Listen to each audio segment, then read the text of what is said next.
The holographic display cast an eerie blue glow across Commander Elena Martinez's face as she studied the attack pattern data for the 13th time.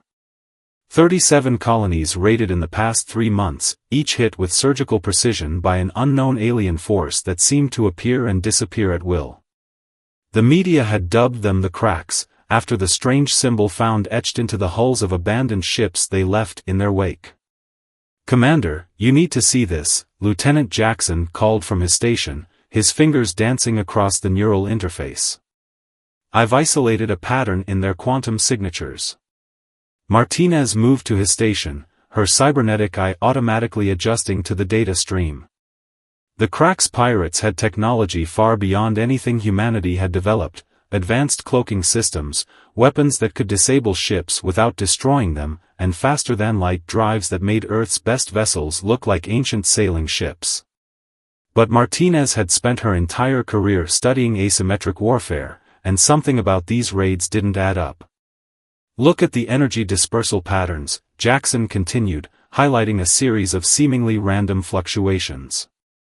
"They're not random at all. Their cloaking technology operates on a predictable cycle." Martinez felt a smile tugging at her lips. The Cracks' technology might be superior, but they used it like a weapon they'd inherited rather than one they'd developed themselves. Their tactics were flawless but inflexible, as if they were following a manual written by someone else. "What's our status on Project Mockingbird?" she asked, referring to the experimental system they'd been developing based on captured Cracks tech. "Dr. Patel reports it's ready for field testing," Jackson replied. "But Command thinks it's too risky. They want us to wait for reinforcements from the Centauri fleet." Martinez shook her head. "The Cracks will have stripped 3 more colonies bare by then.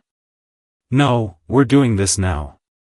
Send word to the Artemis and the Hyperion. Tell them to meet us at these coordinates." She marked a point in space near the Perseus mining belt, where several rich platinum deposits had recently been discovered. "You're going to use the mining colony as bait," Jackson realized, his eyes widening. "The Cracks can't resist a helpless target," Martinez confirmed. "And this time, we're going to show them what happens when they underestimate human ingenuity." Over the next 48 hours, Martinez's plan took shape. 3 ships, including her own vessel, the UES Normandy, would position themselves in the debris field surrounding the mining colony. Project Mockingbird would mask their energy signatures, making them appear as nothing more than space junk to the Cracks' advanced sensors. The mining colony itself would appear vulnerable, its defensive systems mysteriously malfunctioning after a convenient solar flare. It was the kind of opportunity the Cracks couldn't resist, a rich target with disabled defenses and no apparent military presence nearby. "Contact," Jackson announced, his voice tight with tension. "Single Cracks vessel dropping out of FTL. Energy signature matches their heavy raiders." Martinez watched the alien ship materialize from its cloaking field. It was beautiful in a predatory way, its hull composed of what appeared to be living metal that shifted and rippled like liquid mercury. The Cracks had never needed to hide their ship's beauty behind practical considerations, until now. "They're scanning the colony," Jackson reported. "Reading minimal defensive capabilities, just as we planned." Martinez subvocalized commands through her neural link, preparing the trap. The Cracks ship moved closer, confident in its superiority, unaware that they were about to learn a crucial lesson about humanity. "All ships, execute Operation Hubris on my mark," Martinez transmitted through their encrypted quantum channel, a little gift they'd reversed-engineered from salvaged Cracks tech. "Remember, we only get one shot at this. Make it count." The Cracks ship extended its boarding tubes, following the exact same procedure they'd used in 37 previous raids. That was the problem with perfection, it became predictable. And predictability, against humans, was a fatal flaw.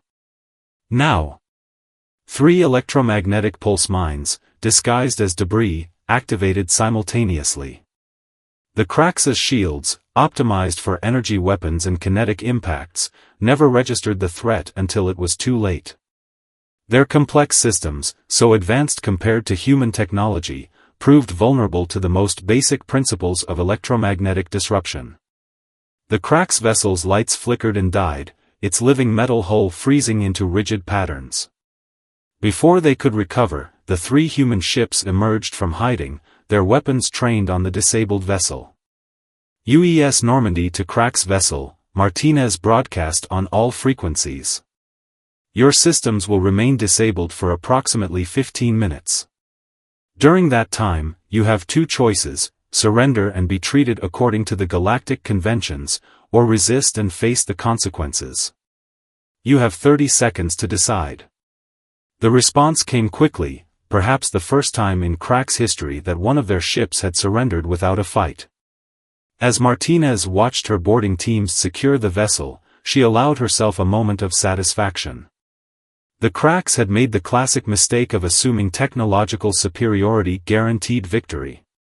They'd forgotten that humans had spent their entire history overcoming superior forces through creativity, adaptability, and sheer determination.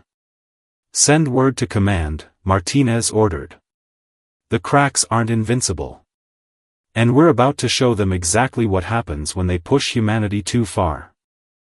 Dr. Arjun Patel stood in the cavernous research bay of Luna Base, surrounded by holographic displays showing the intricate inner workings of the captured Krax vessel.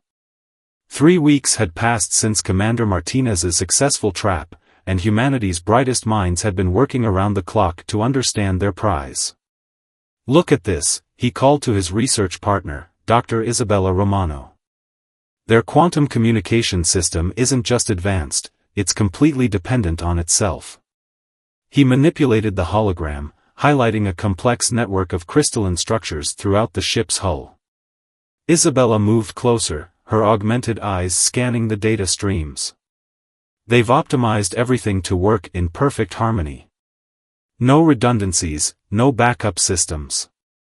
A smile spread across her face. No fallback options when something goes wrong. Exactly, Arjun replied, excitement creeping into his voice. They've achieved such technological perfection that they've engineered away their ability to adapt. Every system is interconnected, operating at peak efficiency. Which means if we can disrupt one system, Isabella finished, the whole thing falls apart. Their discovery proved to be just the beginning. Across the solar system, humanity's response to the Krax threat was taking shape. Ships were being retrofitted with hybrid systems, combinations of human ingenuity and adapted Krax technology that the pirates would never expect.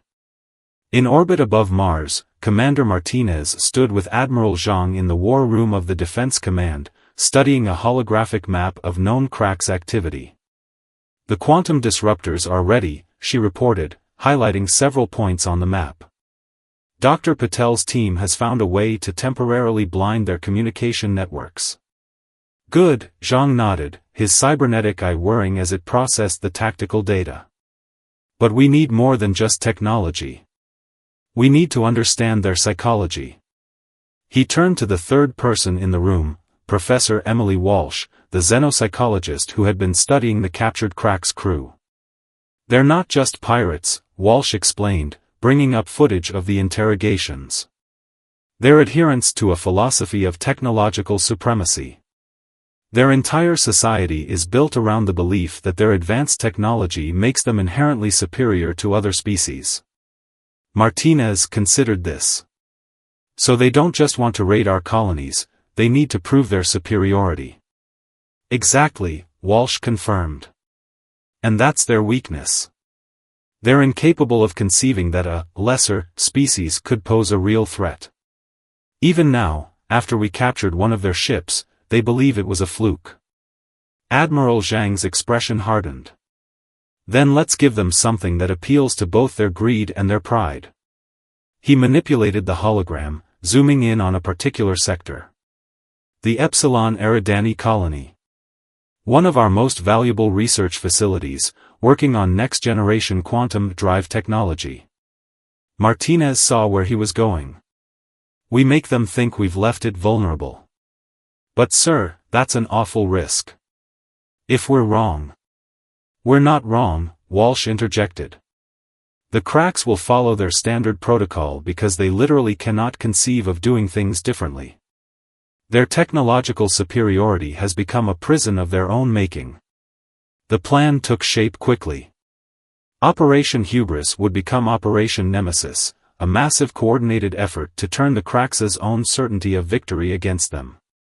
Over the next week, human forces made a show of withdrawing ships from Epsilon Eridani, citing a manufactured crisis elsewhere that demanded immediate attention. Beneath the surface, however, the colony was being prepared.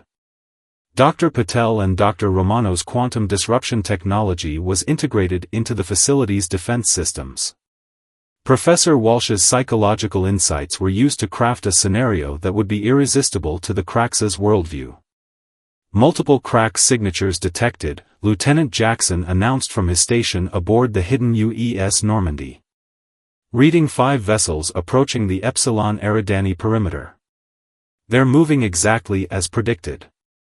Martinez nodded to her tactical officer. "Begin quantum disruption sequence." Across 5 Cracks vessels, their perfect communication network suddenly went dark. The pirates' flawless coordination vanished in an instant, replaced by confusion and disarray. They tried to switch to conventional communications, but their systems weren't designed for it. They had no protocols for operating without their quantum network. "Now," Martinez ordered, and the trap was sprung. 10 human vessels emerged from hiding, their hybrid systems allowing them to appear as nothing more than background radiation until the last moment.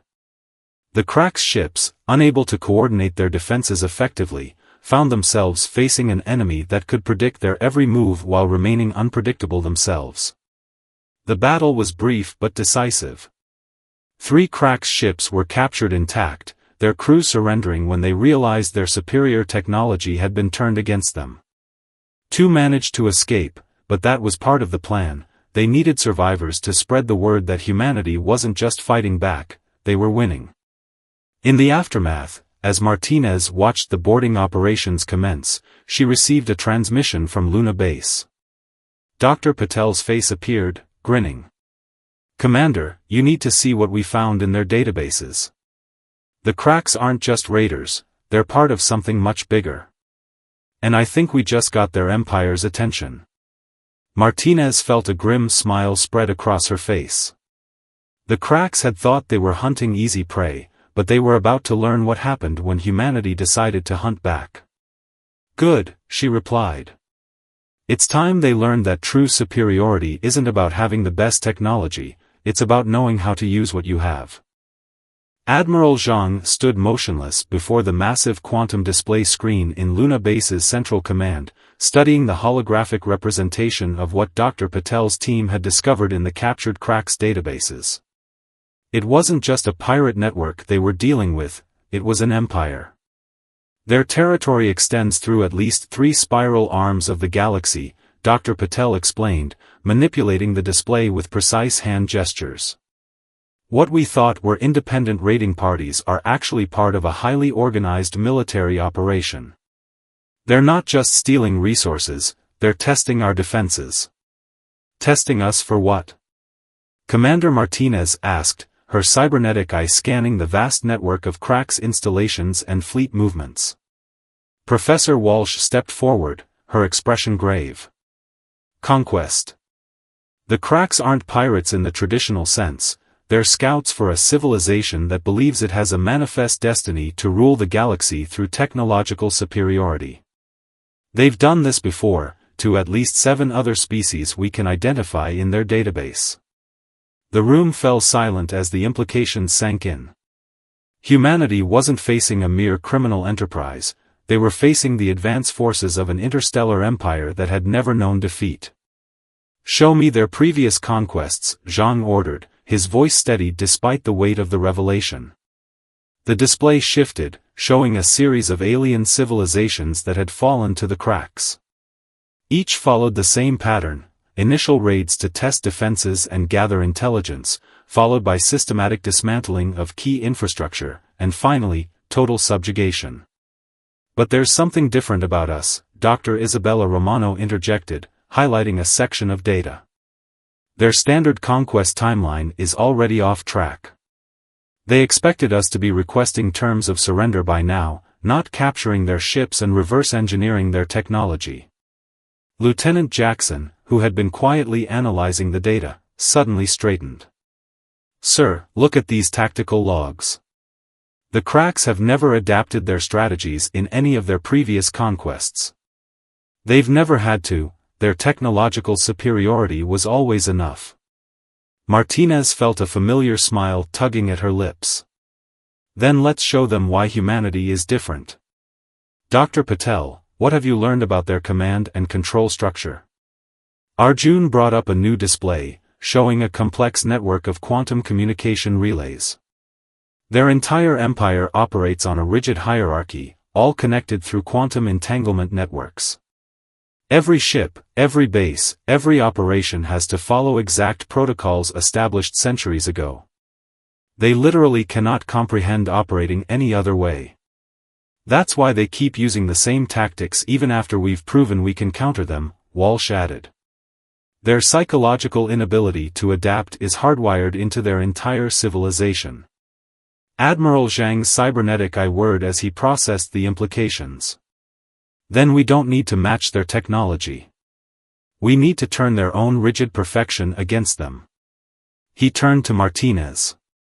"Commander, I'm giving you operational authority for what comes next. Show me a plan." Over the next hour, the core of Operation Phoenix took shape. Instead of trying to defend against Crack's raids, humanity would go on the offensive, not against their ships, but against their certainty.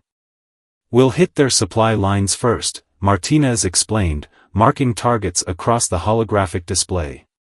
"Not the obvious ones, they'll expect that. We'll target the auxiliary routes, the ones they consider so secure they don't even guard them. Small strikes, seemingly random, but each one calculated to force them to respond in ways their protocols never anticipated." Dr. Romano highlighted a series of quantum relay stations. "We can use our disruption technology to create gaps in their network, but not where they expect. We'll leave their main communication lines intact but introduce just enough uncertainty to make them doubt their own systems." Psychological warfare, Walsh nodded approvingly. "Force them to face something they've never encountered, the possibility of failure." The operation began 3 days later. Small teams of hybrid-equipped human ships struck at seemingly random targets across Crack space. They didn't try to capture or destroy the enemy vessels. Instead, they created situations that the Crack's rigid protocols couldn't properly address. A supply convoy would find its quantum navigation systems showing them safely in normal space while they were actually about to collide with a stellar debris field. A secure communication relay would receive perfectly formatted messages containing nonsensical orders that nonetheless matched all security protocols. "They're starting to break formation," Jackson reported, monitoring the Crack's response to their latest raid. "Multiple ships are deviating from standard protocols, trying to compensate for system uncertainties they can't explain." Martinez watched as the mighty Crack's war fleet began to show the first cracks in its perfect facade. "They're learning fear," she observed. "Not of our weapons or our ships, but of uncertainty itself." Admiral Zhang received the latest operation reports with grim satisfaction. The Crack's empire had begun to respond to the human attacks, but their responses were increasingly chaotic, desperate attempts to force an ever-changing reality to match their unchanging protocols. "We've confirmed 17 Crack's bases have gone dark," Martinez reported. "Not destroyed, they've shut themselves down, trying to purge what they think are system errors but are actually our targeted infiltration programs." "And the psychological impact?" Zhang asked, turning to Professor Walsh. "Devastating," she replied. "Their entire society is built on the certainty of their technological superiority. As that certainty crumbles, so does their ability to function as a coordinated force. They're starting to doubt their own systems, their own protocols, even their own supremacy." Dr. Patel's voice came through the quantum comm, excited despite the late hour. "Admiral, Commander, we've found it. The heart of their empire, their central command hub. And thanks to their own rigid protocols, we know exactly how to reach it. Zhang looked at the assembled team, the soldiers, scientists, and strategists who had helped humanity turn the tide against an enemy that had never known defeat. Then let's finish this. It's time to show the cracks that true superiority isn't about having perfect technology, it's about having the wisdom to know that nothing is ever perfect. The massive holographic war room aboard the UES Normandy had been transformed into what the crew now called Chaos Central. Streams of data flowed through the air like digital rivers, each representing a different aspect of Operation Phoenix's final phase. Commander Martinez stood in the center of it all, her cybernetic eye processing the tactical overlays while her human eye watched her crew at work. Quantum infiltration programs are at 97% penetration, Lieutenant Jackson reported from his station. The cracks are still trying to fight them using standard security protocols, exactly as predicted. Dr. Romano's holographic projection appeared in the room, transmitted from her lab at Luna Base. Their entire command structure is experiencing cascading uncertainties. They can't tell which orders are real anymore, which tactical data is accurate, or even which of their ships are actually under their control. Martinez nodded, watching the pieces fall into place. The past week had seen the systematic dismantling of everything the cracks believed about their technological superiority. Their perfect quantum networks now carried as much disinformation as genuine orders. Their flawless navigation systems couldn't distinguish between real space and carefully crafted illusions. "Status of the crack Central Command Hub?" she asked. Professor Walsh's voice came through the comm system. "Psychological analysis indicates they're approaching total organizational breakdown. They've lost faith in their own systems but don't know how to operate without them. Their entire command structure is paralyzed by an inability to trust any information they receive." Admiral Zhang's hologram materialized next to Martinez. "The latest intelligence confirms it. The cracks are calling in their entire fleet to defend their central hub. They're falling back on the oldest protocol in their database, concentrate force to protect the core of the empire." "Perfect," Martinez replied, allowing herself a grim smile.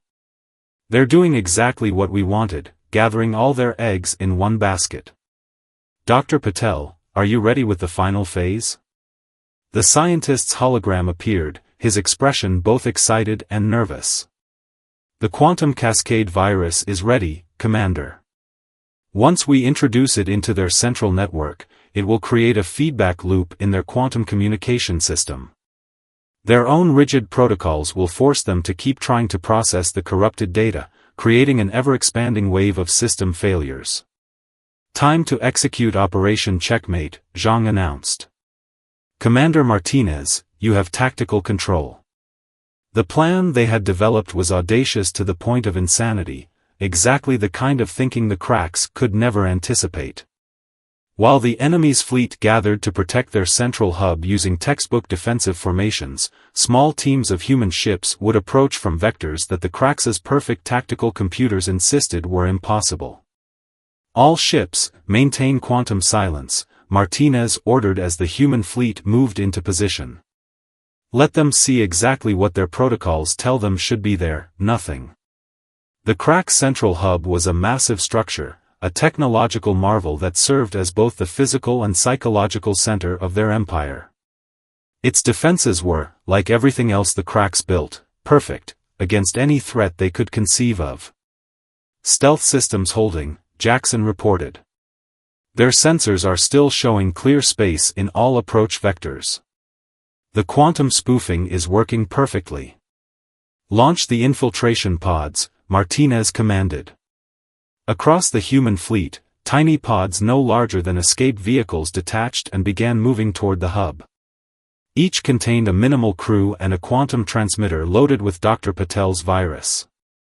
The pods weren't trying to be invisible, they were exploiting a fundamental flaw in the cracks' perfect sensors. The cracks designed their detection systems to spot any ship trying to hide, Dr. Romano had explained during the mission briefing. But they never considered that something might hide by being too obvious.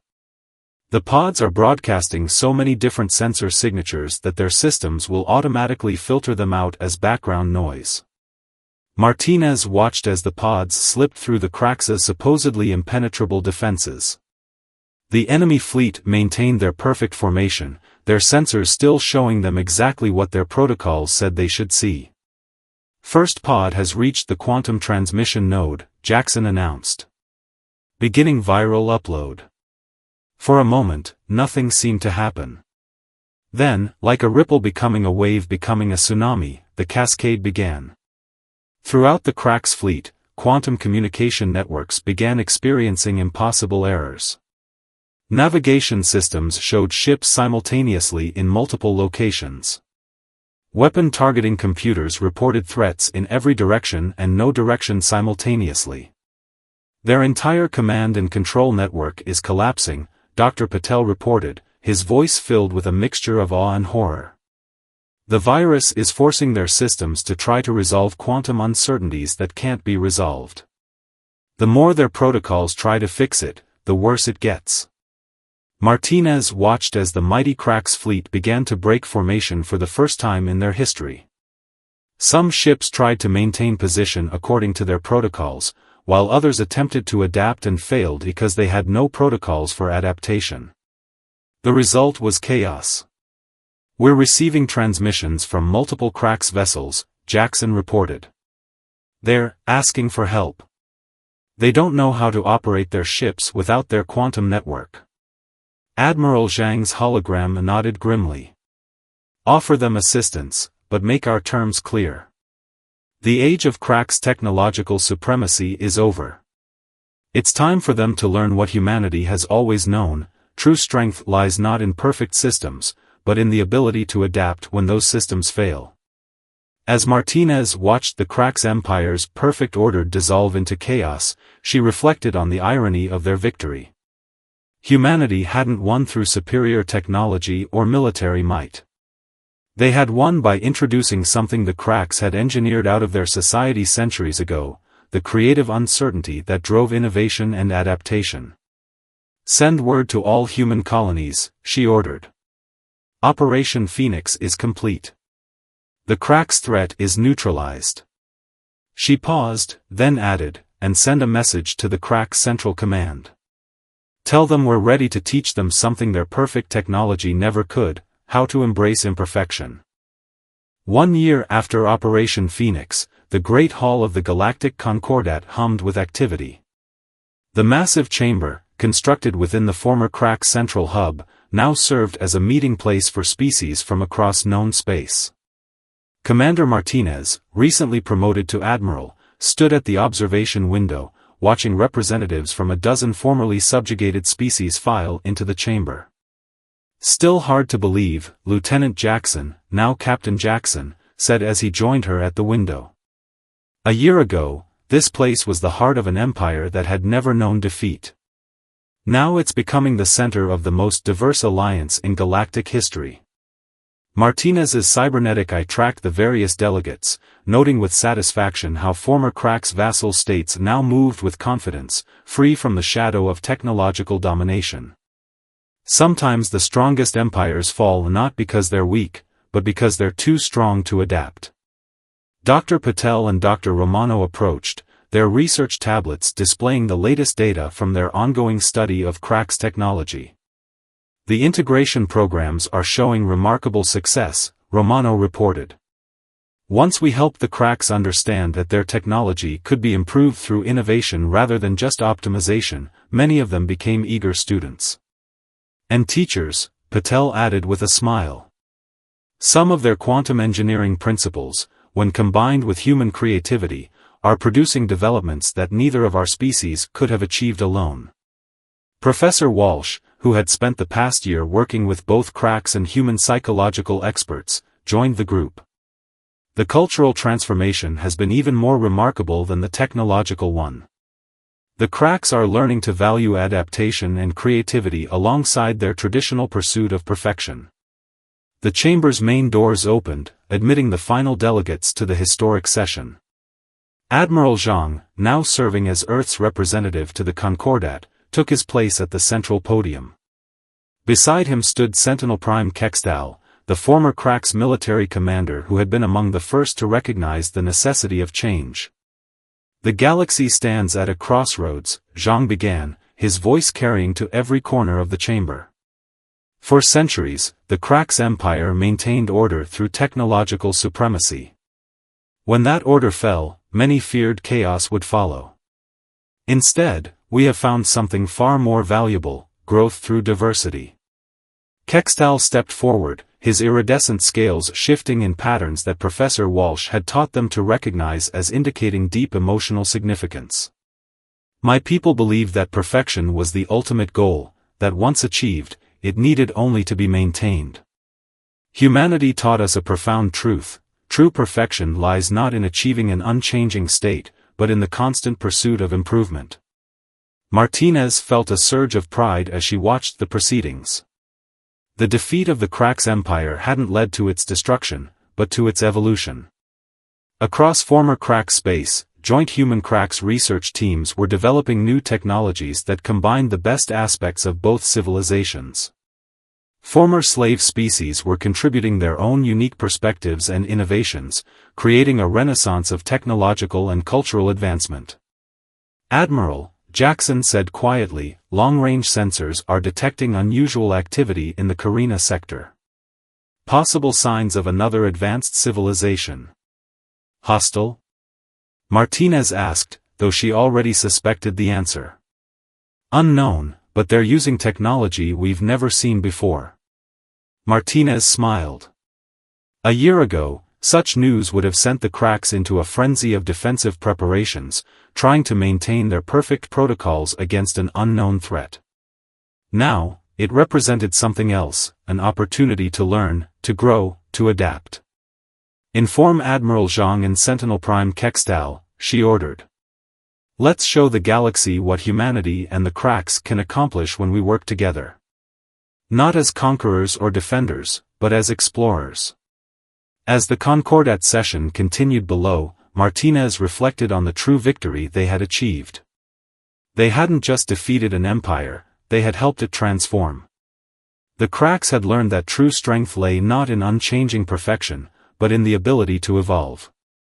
Humanity had learned that their greatest asset wasn't their technology or their weapons, but their unrelenting drive to improve, to adapt, to become better than they were yesterday. The final integration protocols for the joint fleet are ready, Dr. Romano announced, showing Martinez the latest designs. Human ingenuity and Crack's precision had combined to create ships unlike anything either civilization had developed alone. They were imperfect by traditional Crack standards, but they were adaptable, innovative, and powerful in ways pure perfection could never achieve. Ready to explore some new frontiers? Martinez asked her assembled team, gesturing toward the star-filled expanse beyond the window. As long as we don't know exactly what we're going to find, Jackson replied with a grin, I can't think of anything better. As Martinez looked out at the stars, she knew that the greatest adventure was just beginning. The galaxy was vast, full of wonders and dangers they couldn't yet imagine. But whatever they found out there, they would face it not with rigid protocols or unchanging systems, but with the greatest power any civilization could possess, the ability to learn, to change, and to grow. The age of perfect empires was over. The age of endless possibility had begun.